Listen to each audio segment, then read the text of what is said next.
Hello my dear student, welcome to plain study IQ। हम class 10 का science का lecture पढ़ रहे थे बाबू। ठीक है, जो पिछले लेक्चर में हम लोग पढ़े थे, क्या इस चैप्टर का मतलब नाम है मेटल एंड नॉन मेटल। ले लेता हूँ,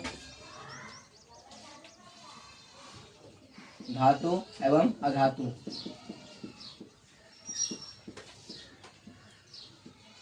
ठीक है, इसे बोलते हैं मेटल एंड नॉन मेटल। देखिए बाबू, पिछले क्लासों में हम लोग क्या पढ़ा, इससे धातु के कुछ गुणधर्म पढ़े हम लोग। कौन सा धातु है, कैसे हम जान पाएंगे कि धातु है, क्यों हम नहीं जान पाएंगे कि धातु नहीं है, क्या उसके प्रॉपर्टीज सब हम पढ़ चुके हैं। अब आज हम पढ़ेंगे क्या, अधातु के बारे में। ठीक है, अगर आप वीडियो पहले नहीं देखे तो जाके आप वीडियो देख सकते हैं। चलिए शुरू करते हैं इसको। अगर आपको समझ में आया तो कमेंट करिएगा। ठीक है, चलिए समझाता हूँ। पहला पॉइंट क्या बोला, धातु के गुणधर्म। सॉरी, अधातु का गुणधर्म। अधातु क्या है, सिंपल से बस धातु पढ़े ना बाबू, उसका उल्टा होता है, बिल्कुल जस्ट उल्टा। तो देखिए यहाँ पे क्या हो जा रहा है, अधातु के गुणधर्म मतलब निम्नलिखित गुणधर्म है। एक तरह से निम्नलिखित का मतलब नीचे सब है, सबका सब गुण इसके अंदर दर्शाता है। ठीक है, तो पहला पॉइंट क्या बताता है, अधातु ना तो अधातुवर्ता होता है। सुनिए, कल मैंने बताया था अधातुवर्ता क्या होता है, इसे पीट के चौड़ी तार रूप बदल सकते हैं। ठीक है, मैंने ये बताया था। तन्यता क्या होता है, इसे पीट के लंबी तार रूप बदला जा सकता है। ये सब धातु की बात हो रही है। फिर क्या हो रहा है, ध्वनि जिसे साउंड होता है उत्पन्न होता है। फिर धातु चमक होता है उसके अंदर, और फिर क्या होता है, तथा विद्युत और उष्मा का चालक होता है। ये सब किस में होता है, धातु में होता है, यानी मेटल में होता है। लेकिन यहाँ हम लोग क्या पढ़ रहे हैं, अधातु पढ़ रहे हैं। यहाँ समझिएगा, अधातु अधातुवर्ता, तन्यता, ध्वनिक, धात्विक चमक तथा विद्युत और उष्मा का चालक, ये सभी गुण को प्रदर्शित नहीं करता है। नहीं करता ये, वो जो करेगा वो तो धातु न बन जाएगा, और नहीं करेगा यानी क्या है तुम्हारे अधातु। कैसे देखिएगा, अब किसी भी धातु के लिए एग्जाम्पल के लिए मैं बात करूँ, लकड़ी ले लीजिए। एग्जाम्पल यहाँ ले लेता हूँ, जैसे लकड़ी, जैसे आप लिखते हो लकड़ी हो गया, लकड़ी चाहे होगा ईट है ना, ईट वगैरह बहुत कुछ है इत्यादि। या फिर हाइड्रोजन वगैरह बहुत सारे है अधातु। तो धातु में लिखा चुका हूँ, आप देख लीजिएगा। अगर मैं एग्जाम्पल बोलूँ लकड़ी का बाबू, तो लकड़ी को आप पीटिएगा ना तो मतलब चौड़ा नहीं हो जाएगा। ठीक है, ज्यादा कैसे पीटेगा, टूट जाएगा वो, समझ में ना। तो तुम्हारा अधातुवर्ता गुण नहीं दर्शा रहा है। ईट भी देख लीजिए, नहीं दर्शाता। अगर मैं इसे तानूंगा तो क्या तना जाएगा, रबर थोड़ी ना जो तना जाएगा। तो ये भी नहीं दर्शाता, यानी ये भी अधातु है। तो ये सब क्या, ध्वनिक साउंड की आवाज नहीं आती है, ये तुम्हारा भट भट की आवाज है, जैसे मार्कर है। और तुम्हारे ये भी धातु, ये भी धातु। देखिए किसका आवाज आ रहा है, ये तुम्हारा पटपट की आवाज आ रहा है, ना कि तुम्हारा टन टन की आवाज आ रहा है। ठीक है, यहाँ देखिए नेक्स्ट क्या बोल रहा है, धातु चमक। कोई भी अधातु में चमक खुद का नहीं होता है, चमकता है वो दूसरे की वजह से, समझ में आया। फिर क्या बोल रहा है, देखिए विद्युत तथा उष्मा का कुचालक होता है, मतलब चालक नहीं होता है। इसका मतलब क्या है, जब भी आप किसी गर्म करिएगा ना, चाहे लकड़ी हो चाहे कुछ भी हो, इसके अंदर से करंट पास नहीं हो सकता, और नहीं तुम्हारा उष्मा का हीट करके इधर पहुंचा देगा। आप लकड़ी उकड़ी जलाते हैं तो देखिए इधर तो जल रहा है, तो इधर भी आ रहा है क्या, नहीं आता है। लेकिन अगर लोहा हुआ गर्म होता है तो इधर आ जाता है, लेकिन वो धातु है, समझ में आ रहा क्या। लेकिन हम पढ़ रहे हैं धातु के प्रॉपर्टी, समझ में आ रहा इतना। फिर क्या बोल रहे हैं यहाँ पे देखिएगा, यहाँ तो हो गया। और क्या बोल रहे हैं यहाँ पे, तथा सभी गुण प्रदर्शित नहीं करता है। इतना समझ में पहला लाइन, कोई डाउट है पहला लाइन में क्या। चलिए सेकंड लाइन देखते हैं। आओ, सेकंड लाइन क्या बोला, बिल्कुल ध्यान से समझिएगा। ठीक है, अगर आपको नहीं दिख रहा है थोड़ा जूम करके अच्छी क्वालिटी बना के देख लीजिएगा। ठीक है, देखिए यहाँ पे सभी अधातु है, जितना भी धातु है, जितना भी धातु है, देखिए सभी धातु है सामान्यतः सामान्य अवस्था में ठोस, सामान्य अवस्था में ठोस तथा गैसीय अवस्था में रहता है। इसे डालते हैं सामान्य, दो बार लिखा गया। सभी धातु सामान्य ठोस तथा गैसीय अवस्था में रहता है। जितना भी धातु है ना, सब ठोस में रहेगा, चाहे फिर क्या किस में रहेगा, गैस में रहेगा। लेकिन ऐसा धातु, एक ऐसा धातु है जो द्रव अवस्था में रहता है, उसको हम लोग क्या बोलते हैं, तो ब्रोमीन बोला जाता है। आपसे बोर्ड में एग्जाम में पूछ सकता है कौन सा ऐसा अधातु है, अधातु पूछ रहा हूँ, बोल रहा हूँ। पिछले क्लास में धातु बोला था, क्या अधातु कौन सा है जो द्रव अवस्था में पाया जाता है, तो बोलिए क्या, ब्रोमीन। ठीक है, आगे चलते हैं। द्रव अवस्था था तरल, दोनों एक ही चीज है। ठीक है, अवस्था में पाया जाता है। आगे देखते हैं नेक्स्ट, एक तीसरा पॉइंट, सामान्य सभी अधातु, धातु में पता ना, सभी धातु विद्युत तथा उष्मा का कुचालक होता है। जितना धातु है ना, सब के सब क्या होता है, कुचालक होता है। ठीक है, लेकिन यहाँ पे बात आती है ग्रेफाइट की।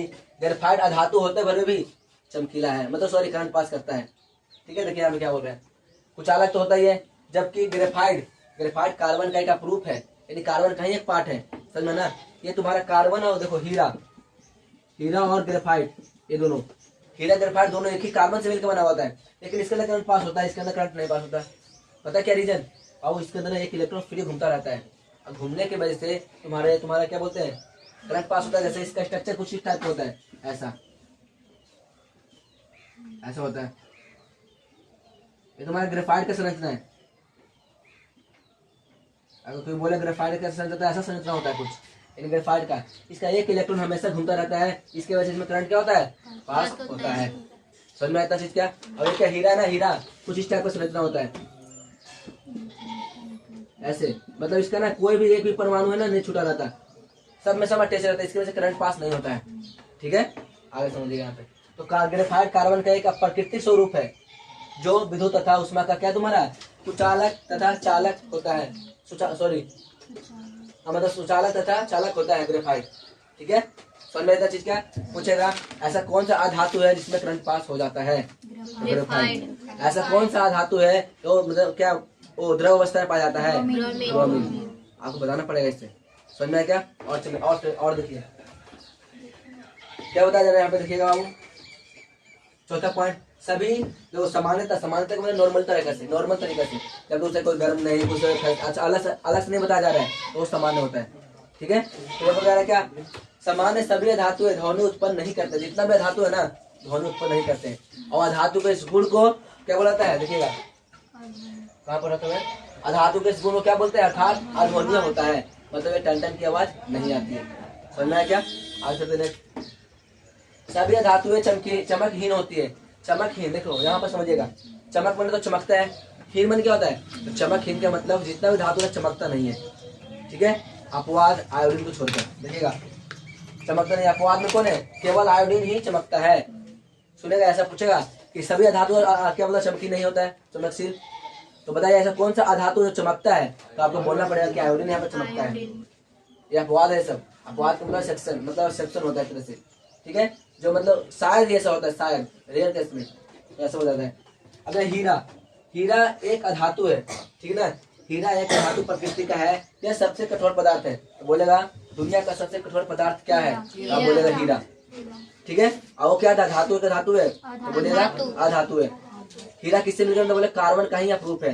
ठीक है, समझ में आ रहा क्या, कार्बन कितने नंबर पर आता है, तो बोलेगा 6 नंबर पे आता है, लेकिन इसका इलेक्ट्रॉनिक विन्यास कितना है, तो बोलेगा 4 है। देखिए पहला इलेक्ट्रॉन में 2, मतलब कक्षा में 2, दूसरे में कितना होगा 4। तो ये कार्बन अभी चैप्टर नेक्स्ट है, खैर 4th चैप्टर है। आपको मालूम चलेगा कार्बन नहीं 4 इलेक्ट्रॉन ले सकता है और नहीं दे सकता है।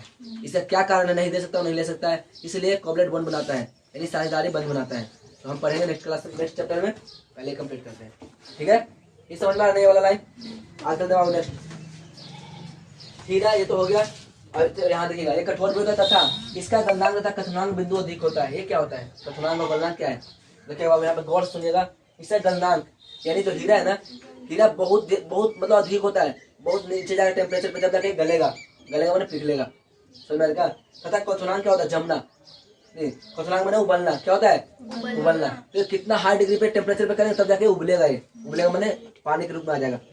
समझ में आ रहा क्या, आ रहा इतना, इसे बोलते हैं क्वथनांक और गलनांक बहुत अधिक होता है। ठीक है, आगे चलते हैं नेक्स्ट। ये क्या हो रहा है, अधिकांश धातु है, जितना भी धातु है, जितना भी सब अम्लीय ऑक्साइड बनाता है, यानी अम्लीय प्रकृति का होता है। तो बोलेगा अधातु कैसी प्रकृति का होता है, तो अम्लीय। अम्लीय आप जानते हैं स्वाद में खट्टे होते हैं, H+ आयन उत्पन्न करता है, ये सब जानते हो ना, तो तुम्हारा अम्लीय होता है। लेकिन यहाँ पे एक चीज और देखिएगा, सभी धातुएं, ये धातु नोट करके लिखा हूँ, पिछले लेक्चर में नहीं लिखा था। तो सभी धातुएं क्षारीय ऑक्साइड बनाता है।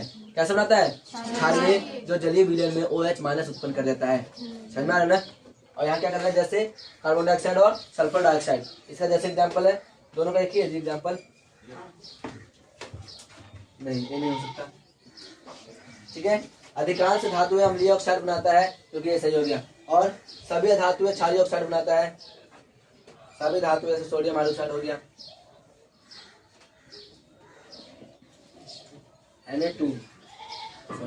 Na2 हो गया, मैग्नीशियम ऑक्साइड हो गया, ये सब धातु है, ये क्षारीय है। देखो ऑक्साइड का मतलब ऑक्सीजन लग जाता है, समझ में आया क्या। मैग्नीशियम MgO, ठीक है, एल्युमिनियम ऑक्साइड AlO, है ना, सब आ जाता है। ठीक है, तो आप स्क्रीनशॉट लीजिए। वीडियो कैसा लगा आप बताइएगा कमेंट बॉक्स में, अगर वीडियो अच्छा लगा तो लाइक कर दीजिए। आज को हम पढ़ रहे हैं धातुओं के रासायनिक गुणधर्म, हम लोग फिजिकल पढ़ लिए, आप केमिकल पढ़ेंगे। ठीक है, सबसे पहला पॉइंट आता है कि धातु वायु के साथ कैसे रिएक्शन करता है। तो देखिएगा पहला पॉइंट यहाँ पे, धातुएं ऑक्सीजन मतलब धातुएं वायु के साथ अभिक्रिया करके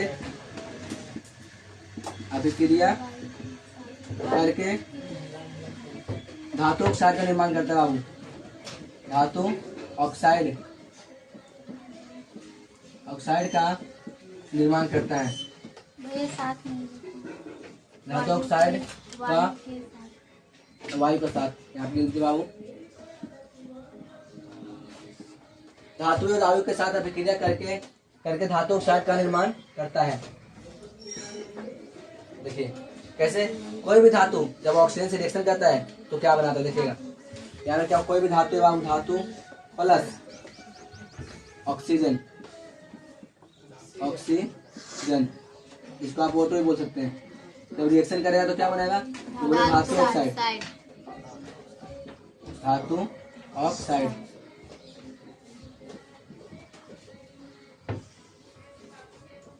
ठीक है, धातु ऑक्साइड बनाएगा। इसे डालते हैं, अब धातु ऑक्साइड बनाएगा कैसे, इसे आप घेरा कर लीजिए इसको, क्योंकि ये मेन इंपॉर्टेंट है अपना। ठीक है, पहला पॉइंट यहाँ पे आ रहा है क्या, कोई भी धातु, जैसे मैं मान दो क्या, कॉपर ही मान लीजिए, कॉपर ऑक्सीजन से जब रिएक्शन करेगा तो क्या बनाएगा, तो कॉपर ऑक्साइड बनाएगा बाबू। और ऐसा, अब ये तुम्हारा जो समीकरण है ये बैलेंस नहीं है, इसे हम लोग क्या करेंगे, तो बैलेंस करेंगे। कोई भी कॉपर है जो ऑक्सीजन से रिएक्शन कराएगा तो क्या बनाएगा, कॉपर ऑक्साइड बनाएगा, जो इसको हम ऐसे बैलेंस करेंगे, और तुम्हारा ऑक्सीजन होता है बाबू। ठीक है, कोई भी, अगर एल्युमिनियम की बात करता हूँ मैं, तो एल्युमिनियम ले लीजिए, कोई भी एल्युमिनियम जो ऑक्सीजन से रिएक्शन करेगा तो क्या बनाएगा बाबू, Al2 और O3, और ये 4 होता है, 2 होता है। फिर भी ये बैलेंस नहीं है। देखिए कोई भी हम लोग ऑक्सीजन से रिएक्शन करा रहे हैं तो मैग्नीशियम क्या बोलते हैं, कोई भी क्या बोलते हैं उससे, कोई भी धातु अगर ऑक्सीजन से रिएक्शन कर रहा है तो क्या बना रहा है, तुम्हारा धातु ऑक्साइड का निर्माण कर रहा है। ठीक है, यहाँ पे तुम्हारा क्या बैलेंस नहीं है, इसे क्या करेंगे हम लोग, बैलेंस करेंगे। यानी यहाँ पे तुम्हारा परमाणु है ना एल्युमिनियम का, कितने हैं, 1 है, और यहाँ पे कितना 4 है, इसे मल्टीप्लाई करेंगे कितने से, 4 से। और यहाँ पे देखिएगा यहाँ पे 2 है, यहाँ पे कितना है, 3 2 6 है, यहाँ पे क्या करेंगे 3 से मल्टीप्लाई करेंगे।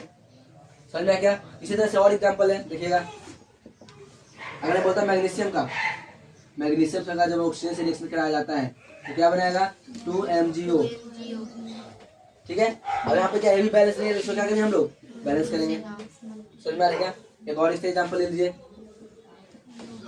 इसका एग्जाम्पल और कौन सा ले सकते हैं, जिंक देखिए एकदम से। चलिए कोई और एग्जाम्पल बोलिए, मैग्नीशियम, एल्युमिनियम है हो तो गया, जिंक ले लीजिए, जिंक प्लस ऑक्सीजन जब रिएक्शन कराएगा तो क्या बनाएगा, जिंक ऑक्साइड बनाएगा, है ना।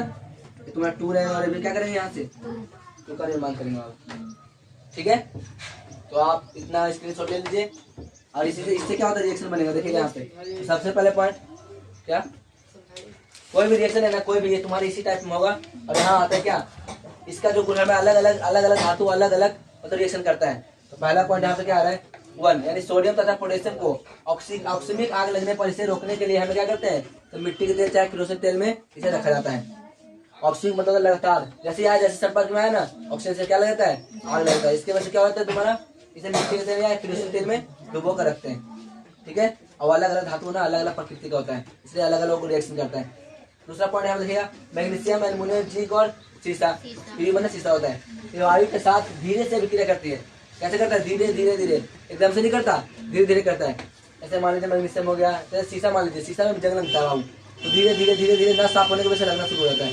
ठीक है, तो सब धीरे विक्रिया है। और धातु पर ऑक्साइड की पतली परत, सुरक्षा परत चढ़ जाता है इसके ऊपर, समझ ना, इसे धातु है इसके ऊपर परत चढ़ जाता है एकदम सुरक्षा के लिए, इसलिए धीरे धीरे करता है। आगे देखिए नेक्स्ट, मैग्नीशियम वायु से जलने पर सफेद मैग्नीशियम ऑक्साइड का निर्माण करता है। आप पहला चैप्टर पढ़े होंगे रासायनिक अभिक्रिया में, कोई मैग्नीशियम को दहन करते हैं तो श्वेत रंग का प्राप्त होता है, श्वेत बने सफेद ही होता है। तो मैग्नीशियम ऑक्साइड क्या बनाता है, ये सफेद बनाता है। नेक्स्ट चलते हैं यहाँ पे, आयरन जिसे बोलते हैं लोहा। ठीक है, लोहा तथा कॉपर वायु के साथ गर्म करने पर प्रज्वलित नहीं होता है। ठीक है, जैसे मतलब आयरन हो गया, कॉपर को जब गर्म करेगा तो प्रज्वलन नहीं होगा, लेकिन क्या बनाएगा, वो नहीं होता है, परंतु अपने ऑक्साइड बनाता है। ज्वलन में लोह चूर्ण डालने पर वो और अधिक से तेजी से जलने लगता है। ठीक है, आगे देखते हैं नेक्स्ट पॉइंट क्या, ये जी माने चांदी और ये माने सोना। तो Ag और Au सोना मतलब चांदी और सोना ऑक्सीजन के साथ क्या करता है, रिएक्शन नहीं करता है, यानी अभिक्रिया नहीं करता है। ठीक है। अब आगे देखिए यहाँ पे कॉपर भी, यहाँ पे तो मैं यही चीज लिख दे रहा हूँ, कॉपर भी प्रज्वलित नहीं होता है, यानी ये वाला पॉइंट है, बताया ना, आयरन और कॉपर ये दोनों यही वाला पॉइंट है। ठीक है। तो देख लीजिए कॉपर भी प्रज्वलित नहीं होता है, लेकिन उस पर काला रंग का कैसे चढ़ जाता है, परत चढ़ जाता है। जो रंग होता है वो ब्लैक रंग का होता है। ठीक है। कॉपर का जो जंग होता है वो कैसा रंग का होता है, ये मतलब उसकी परत चढ़ जाती है जो ब्लैक रंग का दिखाई देता है, काला। ठीक है। तो इतना समझ में आया क्या, बताइए आप। अगर वीडियो अच्छा लगे तो लाइक कर दीजिएगा, शेयर कर दीजिएगा, सब्सक्राइब भी कर दीजिएगा। उपधर्मी ऑक्साइड किसे कहा जाता है, उपधर्मी ऑक्साइड का मतलब क्या होता है, देखिए वे धातु ऑक्साइड जो भी धातु ऑक्साइड का मतलब है तुम्हारे कोई भी धातु अगर हम ऑक्सीजन से रिएक्शन कर लिया है उसे बोलते हैं क्या, धातु ऑक्साइड बोलते हैं। तो कोई भी धातु ऑक्साइड, वे धातु ऑक्साइड जो अम्ल तथा क्षार, एक अम्ल होना चाहिए दूसरा क्या होना चाहिए, क्षार, अम्ल तथा क्षार के साथ अभिक्रिया करते हैं। ठीक है। उसके बाद लवण तथा जल का उत्पन्न करता है, उसे क्या बोलते हैं हम लोग, उपधर्मी ऑक्साइड बोला जाता है। ठीक है। इसका दूसरा तरीके से परिभाषा भी दे सकते हैं हम लोग, देखिएगा। ये तुम्हारा एक परिभाषा है, ये भी दे सकते हैं, चाहे दोनों में से कोई भी बोल सकते हैं। ऐसे धातु जो अम्ल तथा क्षारकीय दोनों से अभिक्रिया करता हूँ, अम्ल से भी करता हूँ और किससे करता हूँ, क्षारकीय से भी करता हूँ, और लवण तथा जल का निर्माण या प्रदान करता हूँ, उसे क्या बोलते हैं हम लोग, उपधर्मी ऑक्साइड कहा जाता है। ठीक है। ये तुम्हारा दिखा रहा क्या, ये तुम्हारा एल्यूमिनियम ऑक्साइड है।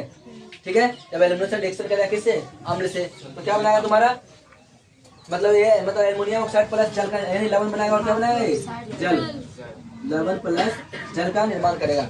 अब देखिए आपको लग रहा होगा सर जल का तो फॉर्मूला H2 होता है, 3 कहाँ से आ गया, तो बाबू तुम्हारा बैलेंस करने के हिसाब से यहाँ मालूम चलता है कि तुम्हारे ये इधर का परमाणु भार इधर का परमाणु भार है या नहीं है, परमाणु संख्या सेम है या नहीं है। ठीक है। अब देखिए मैंने किससे किया, अम्ल से रिएक्शन किया, अब मैंने इसमें क्या बोला, अम्ल या क्षार, तो अब किससे करेंगे हम लोग, क्षार से, और धातु ऑक्साइड वही है। ठीक है। तो कोई भी धातु ऑक्साइड जब क्षार से रिएक्शन कराता है तो लवण प्लस जल का निर्माण करता है, और इस लवण का नाम क्या है तुम्हारा, सोडियम एल्यूमिनेट। ठीक है। तो आप इसे स्क्रीनशॉट लीजिए, फिर चलते हैं फिर और करते हैं आगे। यहाँ पे जल के साथ अभिक्रिया, कोई भी रासायनिक कोई भी धातु जल के साथ कैसे अभिक्रिया करता है, तो भाई उसके लक्षण पे डिपेंड करेगा कैसा वो अभिक्रिया, कैसा धातु है। तो ठंडे जल के साथ रिएक्शन करना चाहता है, मतलब करता है, गर्म के साथ करता है कि वाष्प के साथ करता है। देखिएगा नॉर्मली तरीके से हम देखा जाए तो धातु ना 3 तरीके से जलों के साथ रिएक्शन करता है, और 3 अवस्था ही होता है, एक ठोस मतलब एक तुम्हारा क्या होता है, ठंडे अवस्था, गर्म और वाष्प होता है। ठीक है। देखिएगा तो धातु ठंडे जल के साथ रिएक्शन करता है, मतलब अभिक्रिया करता है। तो कौन कौन से धातु है, तो एग्जाम्पल के लिए बाबू तुम्हारा सोडियम है, पोटेशियम है और कैल्शियम है। ये तीनों ऐसा धातु है जो ठंडे जल के साथ रिएक्शन कर लेता है। पेपर में आएगा पूछेगा ठंडे जल के साथ रिएक्शन करने वाला कौन से धातु है, ऑप्शन में रहेगा। इसमें जब कोई एक ही को रहेगा तो ना सही मारोगे, या भी बोलेगा ये तीनों रहेगा और लास्ट में सभी मारेंगे। ठीक है। आगे नेक्स्ट, धातु गर्म जल के साथ अभिक्रिया करता है, तो एक ऐसा धातु जो गर्म जल के साथ रिएक्शन करता है वो तुम्हारा है मैग्नीशियम। ठीक है। मैग्नीशियम धातु है। आगे देखते हैं नेक्स्ट, सबका ध्यान यहाँ करिए बोर्ड पर। ठीक है। तब आपको समझ में आ जाएगा। देखिए क्या हो रहा है, केवल भाप माने तो वाष्प, तो केवल वाष्प के साथ रिएक्शन करने वाला धातु कौन से है, तो आप बोलिएगा लोहा है और एल्युमिनियम है। इसे वाष्प के साथ रिएक्शन करता है और किसी के साथ नहीं करता है। ठीक है। और यहाँ समझिएगा, जैसे एग्जांपल के लिए मैं यहाँ बता रहा हूँ ठंडे जल के साथ अभिक्रिया, तो देखिए यहाँ पे क्या, कोई भी तुम्हारा सोडियम है, यहाँ पे सोडियम दिखाया क्या, सोडियम जब जल के साथ रिएक्शन करेगा तो क्या बनाएगा, sodium hydroxide into hydrogen gas निकालेगा बाहर, और हीट भी निकालेगा, यानी उष्मा भी साथ में निकालेगा। ठीक है। अब देखिए बाबू तुम्हारा अगर मैं ऐसे करता हूँ सिंपल, अगर मैं जल लेता हूँ यहाँ पे, समझिएगा पहले यहाँ लेता हूँ तो तुम्हारा बैलेंस नहीं होता बाबू, तो बैलेंस नहीं होने के कारण मैं इसे बैलेंस करता हूँ। ठीक है। तो यहाँ पे कितना था, यहाँ पे तुम्हारा 2H2 था, यहाँ पे कितना था 2, अब कितना होगा यहाँ पे जल कितना बनेगा H2, तो यहाँ पे क्या आएगा 2। ठीक है। यानी 2 यानी 2 सब में क्या होगा 2, यानी ये बैलेंस हो जाएगा। तो सेम उससे में भी ऐसा किया गया है, पोटेशियम है जल के साथ रिएक्शन कराएगा तो क्या बनेगा पोटेशियम हाइड्रोक्साइड, और तुम्हारा क्या होगा हाइड्रोजन गैस निकालेगा और उष्मा भी निकालेगा। ठीक है। समझ में आ गया। और यहाँ पे देखिए हाइड्रोजन यहाँ पे क्या होगा बाबू, मतलब पोटेशियम क्या होगा यहाँ पे 2 को, यहाँ पे 2 से कर देगा पूरा। अब देखिए H2O यहाँ पे क्या है 2 को, यहाँ पे H क्या हुआ तुम्हारा 2 और 2, तो बोलिए इससे गुना में 2 हो जाएगा क्या, और कितना हो जाएगा 4, इसे गुना करना पड़ेगा 2 के साथ। ऑक्सीजन क्या है यहाँ पे 2 है ना, देखो ऑक्सीजन में कितना हो गया 2, तभी बैलेंस रहता है। ठीक है। तो पहले रिएक्शन होता है तो उसे बैलेंस किया जाता है। रिएक्शन बनने के बाद मान लो कुछ ऐसा चीज आ गया तो इधर से बिल्कुल हटके है, तो हटके है तो उसके हिसाब से देखेंगे कि परमाणु संख्या परमाणु द्रव्यमान सेम आ रहा है कि नहीं आ रहा है। अगर नहीं आ रहा है तो बैलेंस करेंगे, अगर आ रहा है तो सही है। ठीक है, यहाँ पे देखते हैं। कैल्शियम है, कैल्शियम भी जब रिएक्शन करेगा पानी से यानी जल से तो क्या बनाया है, कैल्शियम हाइड्रोक्साइड का होल ट्वाइस। ठीक है, ये तुम्हारा जिसे बोलते हैं क्या, बुझा हुआ चूना। ठीक है, और तुम्हारा क्या है, मतलब हाइड्रोजन गैस निकलेगा और हीट निकलेगा। हीट मैंने उष्मा होता है, तो ये उष्मा है सब। ठीक है, और कोई भी रिएक्शन कभी ऐसे नहीं होता उसको जब तक हीट नहीं करेंगे। समझ में आ रहा है? एग्जाम्पल के लिए आप समझ सकते हैं, मान लीजिए बाबू मेरे को चाय बनाना है, तो मुझे सब कुछ दे दिया और उसमें गैस नहीं है मेरे पास, तो क्या चाय बन जाएगा क्या? नहीं, चाय नहीं बनती। यानी हीट देना बहुत जरूरी है, तो हीट भी देते हैं। तुम्हारा मैग्नीशियम हो गया, जब क्या बोलते हैं गर्म जल के साथ रिएक्शन कराया जाता है तो क्या बनाता है, मैग्नीशियम हाइड्रोक्साइड का होल ट्वाइस, और तुम्हारा क्या बनाएगा, हाइड्रोजन गैस और हीट को बाहर निकालेगा। ठीक है, और यहाँ पे एक चीज दर्शा रहा है, यहाँ पे देखिएगा, कैल्शियम तथा मैग्नीशियम की जल से अभिक्रिया के दौरान, जब दोनों अभिक्रिया करता है दौरान इसमें करता है तो क्या होता है, यहाँ पे उसका उत्पन्न जो हाइड्रोजन गैस निकल रहा है ना बाबू, देखिएगा जब रिएक्शन कर रहा है तो हाइड्रोजन गैस निकल रहा है। हाइड्रोजन गैस निकलने की वजह से मतलब निकलता है, और बुलबुले के मतलब गैस, हाइड्रोजन गैस के बुलबुले धातु के साथ चिपक जाता था, धातु तैरना प्रारंभ कर देता है। अब एक क्लियर होगा, आप एनसीईआरटी में देखिएगा ऐसा कुछ है। देखिए ये डायग्राम है बाबू, अभी डायग्राम से समझ सकते हैं कि कैसे बुलबुले तो दिखाई दे रहे हैं, वो जल के माध्यम से हाइड्रोजन गैस मतलब धातु पर चिपक जाता है और वो बाहर आ जाता है। ठीक है, आप इसे पढ़िएगा, एक्टिविटी है अपना, समझ में आ जाएगा एक चीज का। यहाँ पे देखिए क्या बोल रहा है, अगर मैं यहाँ पे बोल देखिए कोई भी एल्युमिनियम कोई भी धातु है, क्या कर रहा है यहाँ पे, इससे मतलब जल से रिएक्शन कर रहा है तो क्या बनाएगा, ये तुम्हारा ये बनाया क्या, एल्युमिनियम क्या होता है Al2 और O3 बनाएगा प्लस हाइड्रोजन गैस को बाहर निकालेगा। और ये भी तुम्हारा लोहा जब रिएक्शन करेगा तो क्या बनाएगा, जंग बनाएगा जो कि हाइड्रोजन गैस को बाहर निकालेगा। और बैलेंस किया गया यहाँ पर। ठीक है, ये तुम्हारा ये क्या एल्युमिनियम था ना बाबू, बैलेंस है, और जो बैलेंस नहीं रहता है उससे कंकाली संख्या बोलते हैं। जैसे यहाँ पे अभी आपको बैलेंस नहीं दिख रहा है, जैसे हम बैलेंस कर देंगे, जैसे मैं बोलूँ यहाँ पे सब कुछ है सेम सेम, लेकिन यहाँ पे तीर नहीं है, अभी तुम्हारा क्या बैलेंस समीकरण बन गया। ठीक है, अगर वीडियो अच्छा लगा तो लाइक करिएगा, शेयर करिएगा और सब्सक्राइब भी करिएगा। ठीक है, मिलते हैं फिर नेक्स्ट वीडियो में, तब तक के लिए बाय।